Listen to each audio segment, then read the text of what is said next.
ठरलं तर मग या मालिकेच्या आजच्या भागात सुभेदारांच्या घरात एक चांगली बातमी आणि एक वाईट बातमी येणार आहे. तर ह्या कोणत्या बातम्या सुभेदारांच्या घरात आज येणार आहे? चांगली बातमी तर तुम्हाला सगळ्यांना माहितीच आहे, आपल्या सायलीची. आणि दुसरी वाईट बातमी म्हणजे इकडे प्रियासुद्धा प्रेग्नेंट दाखवलेली आहे आणि प्रियाला दिवस गेले आहे.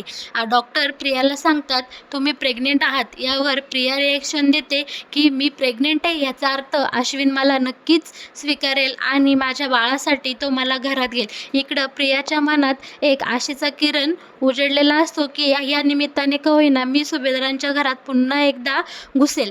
पण अश्विन काही प्रियाला स्वीकारणार नाही आणि प्रियाच्या बाळाचा स्वीकारसुद्धा अश्विन करणार नाही. हे मनोरंजक सीन बघण्यासाठी तुम्ही आपल्या चॅनलला नक्कीच जोडलेले राहा. तर आज मालिकेच्या सुरुवातीलाच पूर्णा आजी आणि सायली ह्या दोघींचा छान संवाद दाखवलेला आहे. पूर्णा आजीला आज काहीच झोप येत नसते, त्यामुळे पूर्णा आजी फोनमध्ये नुसता टाईमपास करत असते आणि ती रील्स पाहत असते. आणि दुसरीकडे मात्र सायली झोपण्याचा प्रयत्न करत असते, पण पूर्णा आजीच्या फोन बघण्यामुळे सायलीला काही झोप लागत नसते. शेवटी सायली चिडून उठते आणि म्हणते, पूर्णा आजी काय ग हे? यावर पूर्णा आजी म्हणते, अगं तन्वी, मला झोपच येत नाहीये म्हणून मी फोनमध्ये रील्स पाहते. हे बघ किती छान, तूही बघ, ये आपण दोघी रील्स बघू. यावर सायली म्हणते, अजिबात नाही अजिबात नाही. तूही रील्स पाहायच्या नाही आणि मीही नाही पाहणार. मलाही त्या रील्स पाहण्यात अजिबात इंटरेस्ट नाही. ते पण या वेळेला? अगं वाजलेत किती, एकदा बघ तरी. तो फोन आण इकडं, पहिला तो फोन इकडं आण. जागृतीने तुझं पित्त खवळेल आणि तुला त्रास होईल त्याचा. पटकन तो फोन मला दे. अशा गोड शब्दात दोघे आजी नातीचा संवाद चालू असतो. पूर्ण आजी म्हणती, अगं तन्वी, तुझ्या आवडीचे रील्स लावू ना आपण. हे बघ तुला मी काकडीचा भात आणि दही ह्याची मस्त रेसिपी दाखवते. तर यावर तन्वी म्हणते, अजिबात नाही, पटकन तो फोन मला दे. ते हेडफोन्स पण माझ्याकडं आण. तर मस्त सायली अशी पूर्णा आजीसोबत गोड भांडत असते. आणि मग काय, सायली पूर्णा आजीकडनं फोन आणि हेडफोन्स काढून घेते. यावर पूर्णा आजी लहान मुलीसारखी गाल फुगून बसते आणि बोलते, माझी नात खूपच आगाऊ झाली आहे. माझा छळ करते, माझ्यावर ओरडते आणि छान अशी लहान मुलीसारखी पूर्णा आजी गाल फुगून बसते. यावर सायली गालातल्या गालात खुदकन हसते आणि आजीकडं प्रेमाने बघते. मग सायली काय करते, मोबाईल आणि हेडफोन्स लपवायचा प्रयत्न करते, पण पूर्णा आजी एक डोळा उघडून पाहत असते. यावर सायली म्हणते, अजिबात नाही आजी, डोळे झाकून घे. मग पूर्णा आजी दोन्ही हातांनी झोपेत डोळे झाकून घेते आणि सायली गपचूप पूर्णा आजीचे हेडफोन्स आणि फोन दिवाणाच्या गादीच्या खाली लपवून ठेवते. अशा प्रकारे सुंदर असा आजी नातीच्या प्रेमाचा संवाद आपल्याला आज पाहायला भेटतो. आता फायनली पूर्ण आजी झोपलेली असते. ते पाहून सायली म्हणते, बरं झालं, आता पूर्ण आजी झोपल्या आहेत तर मी ह्यांच्यासोबत बोलून घेते. इकडे सायलीला अर्जुनला तिच्याकडं असलेली गोड बातमी सांगायची असते. त्यासाठी सायली घाईघाईत त्यांच्या रूमकडे जाते आणि म्हणते, चला पटकन जाऊन बघते हे झोपले की नाही, ह्यांच्यासोबत बोलून घेते. सायली अर्जुनपर्यंत येतोवर अर्जुन झोपून घेतो. अर्जुनसुद्धा कामच करत असतो, पण सायलीला यायला उशीर होतो आणि मग अर्जुन झोपी जातो. अर्जुनला झोपलेलं पाहून सायलीचा मात्र इकडं पूर्ण हिरमोड होतो आणि पडलेलं तोंड घेऊन सायली अर्जुनच्या अंगावर टाकते. अर्जुनकडे एकटक बघते आणि तिथून निघून जाते. सायली पूर्णा आजीच्या रूममध्ये नाही हे बघून पूर्णा आजी मस्तपैकी हेडफोन आणि फोन शोधत असते. हे उचल, ते उचल, बेड उचलून बघ, गादी उचलून बघ, उषा इकडं फेक, हा कप्पा खोल, तो कप्पा खोल, अशी पूर्णा आजीची चापाचाप चाललेली असते. पण सायलीने ठेवलेले हेडफोन्स आणि फोन काही पूर्णा आजीला भेटत नाही. पूर्णा आजीची अशी गोड अशी चिडचिड होत असते, पण त्याला काही इलाज नसतो.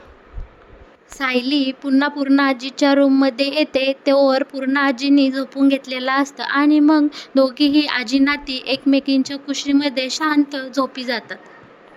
तर मग प्रेक्षकांनो, आपल्याला असं वाटलं या दोघीजणी झोपी गेल्या, पण पूर्ण आजीला काही झोप लागत नसते. ती पुन्हा उठते आणि हेडफोन शोधून काढते. शेवटी पूर्ण आजी पुन्हा एकदा फोन बघायला लागते आणि फिदी फिदी फिदी फिदी हसत असते.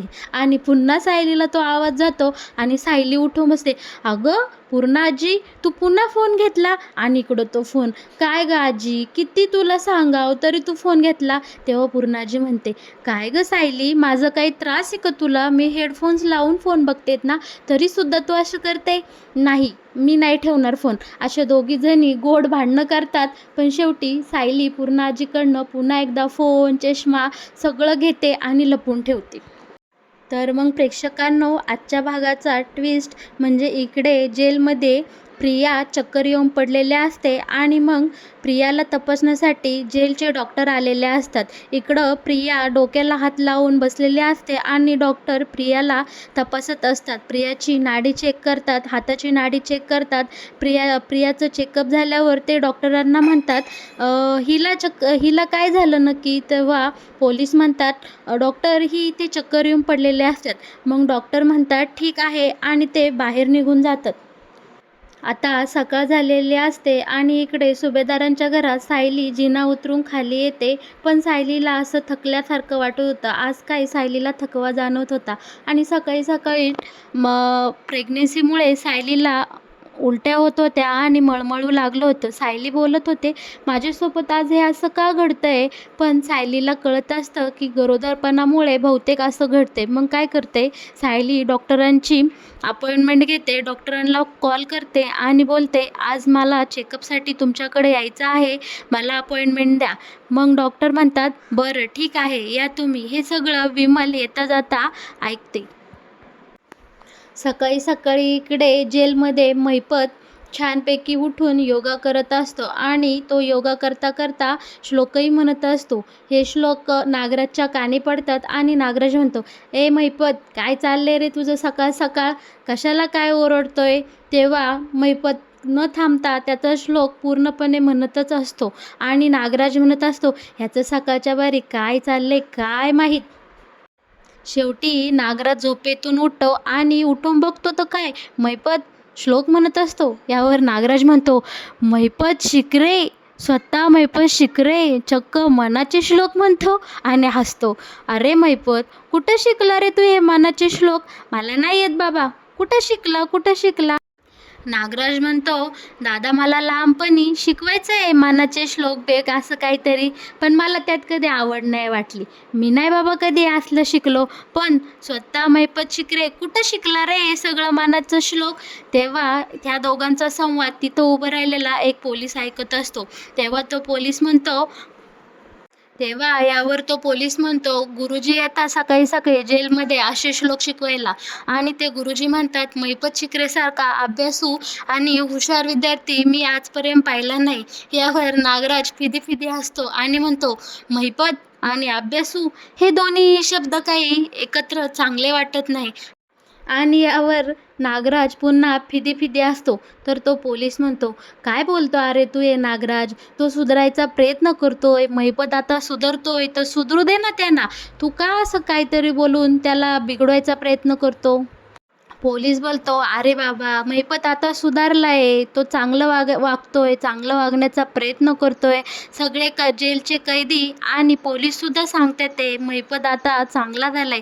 यावर नागराज म्हणतो, महिपत सुधारणे कधीच शक्य नाही. तो इथून बाहेर पडण्यासाठी चांगलं वागायची नाटकं करतोय आणि तुम्हाला सगळ्यांना उल्लू बनवतोय. तुम्हाला सगळ्यांना मूर्ख बनवून महिपत जेलमधून बाहेर जाण्याचा प्रयत्न करतोय. या सगळ्यावर महिपत म्हणतो, नागराज, अरे बाबा, ज्या धंद्यामुळं माझ्या आणि माझ्या पुरीच्या जीवाचं आणि आमच्या आयुष्याचं वाटोळं झालं, असल्या धंद्यात काही राम नाही राहिला. आता पापामध्ये काही राम नाही राहिला. आजपर्यंत खूप पाप केलं, पण आता पुण्य करायचं बास. आता इथून पुढं मला चांगलं वागायचंय आणि चांगलं राहायचंय. महिपतचे हे शब्द ऐकून नागराज म्हणतो, जय महिपत बाबा, जय महिपत बाबा, आणि यावर फिदी फिदी असतो. इकडे सुभेदारांच्या घरात नाश्त्यासाठी सगळे हॉलमध्ये जमलेले असतात आणि अर्जुन येतो. म्हणतो, सायली कुठं गेली आहे? आज दिसेना. यावर विमल म्हणते, एवढं माहीत नाही, पण सायलीताई बोलत होत्या मला आज डॉक्टरांकडे जायचं आहे आणि ते डॉक्टरांशी बोलताना मी काम करताना ऐकलं. यावर अर्जुन म्हणतो, सायली कशासाठी आज डॉक्टरांकडे गेली? आणि तिकडनं पूर्णा आजी ओरडत येते, कुठं गेली ही वात्रट मुलगी? तिने माझा चष्मा लपवून ठेवला आहे. कुठं गेली ही? तन्वी कुठे आहे? सगळ्यांना विचारते, तन्वी कुठे आहे? यावर आसमी बोलते, पूर्णाजी बहुतेक तन्वी देवळात गेली आहे, सांगता येणार नाही. आणि सगळे एकमेकांकडे पाहतात. पूर्णा आजी बोलते, माझा चष्मा तन्वीनेच लपवून ठेवला आहे आणि तिने जर तो लपवून ठेवला असेल तर तो सापडणं अशक्य आहे. यावर प्रताप म्हणतो, पूर्णा आजी, तन्वी का तुझा चष्मा लपवून ठेवेल? कशासाठी? यावर पूर्णा आजी मनातल्या मनात बोलते, आता ह्यांना काय सांगू? मी रात्री फोन पाहत होते म्हणून तन्वीने माझा चष्मा लपवून ठेवला. पण पूर्णा आजी बोलते, मला नाही माहिती कशासाठी ठेवला, पण शोधा, माझा चष्मा तिनेच लपवून ठेवला आहे. आणि मग काय, इकडं सारं सुभेदार कुटुंब पूर्णा आजीचा चष्मा शोधण्यासाठी कामाला लागलेलं असतं. अर्जुन म्हणतो, ह्या रूममध्ये बघा, हिच्या खोलीमध्ये बघा. आणि मग प्रताप म्हणतो, नाही पूर्णा आजी, आपण टेबल खाली बघूयात, कदाचित तिथं असेल. प्रताप बोलतो, पूर्णा आजी, पण तुला असं का वाटतंय की चष्मा हा तन्वीनेच लपवून ठेवला असेल? यावर पूर्णा आजी म्हणते, अरे लहानपणी नाही का तन्वी असाच माझा चष्मा लपवून ठेवायची, म्हणून मला असं वाटतंय की आतासुद्धा तन्वीनेच माझा चष्मा लपवून ठेवला असेल. आता सायली डॉक्टरांकडे प्रेग्नन्सी टेस्ट करायला गेलेली असते आणि डॉक्टर म्हणतात, अभिनंदन सायली सुभेदार, तुम्ही प्रेग्नेंट आहात. तुम्हाला जी शंका होती ती खरंच खरी आहे आणि तुम्ही आई होणार आहात. इकडे सायलीला खूप आनंद होतो आणि डॉक्टर सायलीला सांगतात की ह्या गोळ्या तुम्ही रोज घ्या. ह्या गोळ्या घेणं आईसाठी आणि बाळासाठी खूप चांगलं असतं आणि गरजेचंसुद्धा असतं आणि तुम्ही आनंदी राहत जा, असं डॉक्टर सायलीला सल्ला देतात. दवाखान्यामध्ये एक गोड असं जोडपं आलेलं असतं आणि त्या दोघांचा प्रेमाचा संवाद सायली डोळे भरून पाहत असते. त्यांचं प्रेम पाहून सायली विचार करते, यांना जर जेव्हा कळतील की ते बाबा होणार आहे तेव्हा हे काय निर्णय घेतील, काय विचार करतील, त्यांना आनंद होईल का? अर्जुन काय निर्णय घेईल हेही आपण पाहणार आहोत. इकडे चष्मा सापडत नाही म्हणून पूर्णा आजीने संपूर्ण सुभेदार कुटुंबाला धारेवर धरलेलं असतं आणि त्यांना म्हणते, तुमची सगळ्यांची मी उलट तपासणीच घेणार आहे. तेवढ्यात सायली येते आणि म्हणते, उलट तपासणी तर घ्यायलाच हवी पूर्णा आजी, त्याशिवाय काय घडलं काय सत्य हे कसं कळणार सगळ्यांना? आणि सगळेजण सायलीकडे पाहतच राहतात. पूर्णा आजी बोलते, हा काय पोरकटपणा आहे तन्वी, तू माझा चष्मा मुद्दामून का लपवलास, का असं वागलीस? तेवढ्यात मध्ये अर्जुन म्हणतो, बरं सायली, तू डॉक्टरांकडे का गेली होतीस ग? मग पूर्णा आजी म्हणते, अगं तन्वी, खरं सांग, तू नक्की कुठं गेली होती? मगाशी तर ही सगळी म्हणली होती तू देवळात गेली. यावर तन्वी बाजू सावरत म्हणते, अगं पूर्णा आजी, मी पहिली तर देवळातच गेले होते आणि मग डॉक्टरांकडे गेले. त्यावर कल्पना म्हणते, अगं तन्वी, पण तू डॉक्टरांकडं का गेली होतीस? आणि सगळेजण तन्वीकडे टक लावून पाहतात. यावर सायली म्हणती, अगं पूर्णा आजी, काही नाही, जरा अशक्तपणा आला होता ना म्हणून गेले होते डॉक्टरांकडं. आणि मग पूर्णा आजी तिच्या रूममध्ये जायला निघणार, तोच एका खेळण्यावरून पाय घसरून पडते आणि ती पडणार, तोच सायली तिला सावरते. यावर पूर्णा आजी म्हणते, काय बाई, काय करायचं, चष्म्याशिवाय मला तर आता चालतासुद्धा येईना आणि खालची खेळणीसुद्धा दिसेना. आणि मग सगळेजण पूर्णा आजीकडं पाहून गालातल्या गालात हसतात आणि त्यांना कळतं की पूर्णा आजी चष्म्यासाठी खोटं खोटं पडायचं नाटक करत असते. यावर कल्पना म्हणते, तन्वी, तू खरंच पूर्णा आजीचा चष्मा लपवलाय का? तर मग यावर सायली म्हणते, हो, मी लपवलाय पूर्णा आजीचा चष्मा. आणि सगळे सायलीका बघून हसतात. पुढील भागामध्ये आपण पाहणार आहोत, सगळी सुभेदार फॅमिली आणि सायली पूर्णा आजीचा चष्मा शोधण्यासाठी गार्डनमध्ये आलेले असतात आणि इकडे प्रियाला तिच्या गरोदरपणाविषयीची बातमी कळते.